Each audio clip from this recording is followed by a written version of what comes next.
Ikaw yung nakikita ko. Sino ka? Ang mga bara magsasabi sa'yo na kailangan mong malaman.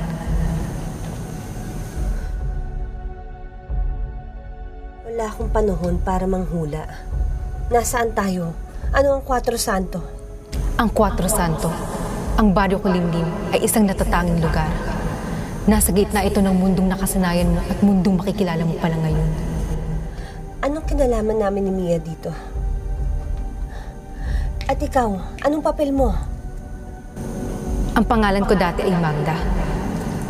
Ako ang tiyahin mo. Ngayon, ako ang sangre. Ang tulay sa pagitan ng mundo ng tao at mundo ng kulimlim. Cuatro Santo. 4 na santo. Sila ang sinuunang puon ng bayan na ito. At ang pamilya natin, ang pamilya Mano Blanca, ang nakipagkasundo sa kanila para magkaroon ng kasaganahan sa bayan. Ang kapalit, 4 na buhay ang kailangang alay ng bawat salinlahi. Wala akong panahon para alamin ang alamat nito. Gusto ko lang makaalis kami dito.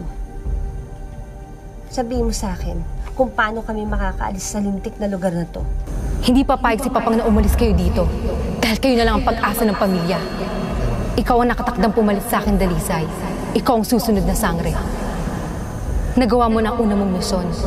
Inalay mo si Lando, ang hari ng anino sa mga puong. May 3 buhay ka pang kailangang kunin. Hindi.